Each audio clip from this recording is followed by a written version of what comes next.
Matagumpay ang Arts Festival 2025 ng Lebac Legislated National High School na may temang Ani ng Sining, Diwa at Damdamin noong Marso 7, 2025 sa Municipal Gymnasium sa bayan ng Lebac. Bago nagsimula ang programa, dagsaan ng mga estudyante, bisita at mga magulang sa himnasyo para tunghayan ang bawat performances ng mga estudyante. Dumalo rin sa programa ang sekretary ni Haron Cartel, Educational Program Supervisor na si Jane Lee Blanco. Nais kong ipahayag ang aking taus-pusong pasasalamat sa pag-aanyaya sa akin bilang inyong panawing pagpagsalita para sa Arts Fest 2025. Sa pagtatapos, nais kong iwanan kayo ng isang paalaala, ang sining ay buhay.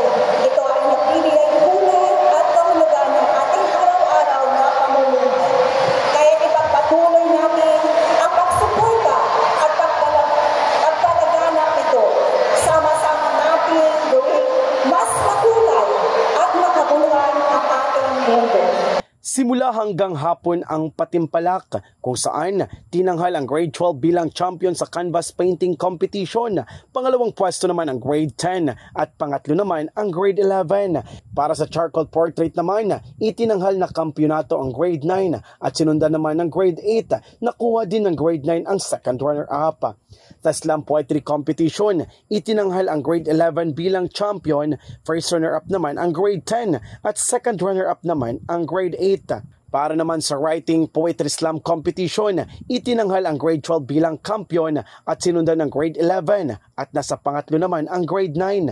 Naging kaabang-abang din ang musical parody competition kung saan itinanghal ang grade 11 bilang champion at sinundan ng grade 8 at na second runner-up naman ang grade 12. Mas naging maingay ang himnasyo dahil mas pinainit pa ng partisipante ang competition.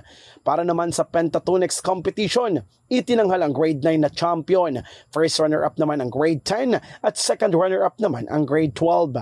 Para sa modern dance kung saan inambagan ng madla, dikit ang labanan ng bawat kupunan. Para sa modern dance, di nagpapatalo ang grade 9 kung saan nasungkit ang grand champion, sinundan ng grade 11. Nasa second runner-up naman ang grade 10. Mas naging kabang-abang ang programa dahil sa Mr. and Miss Arts Festival 2025 kung saan itinanghal bilang Mr. Arts Festival 2025 si Nel Mark Benig ng grade 10 level. At para naman sa Miss Arts Festival 2025, kinoronahan na si Ava Adele Salvador mula sa grade 9. Matagumpay at maayos ang takbo ng programa. Walang may naiulat na aksidente. Nagpapasalamat naman si Mary Ann Aliman, ang school principal ng nasabing paaralan. Everyone, Lebac Legislated have completed all special programs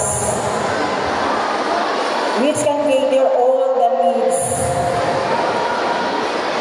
can hone the skills and talents, the brains of our students. Para ano na lang,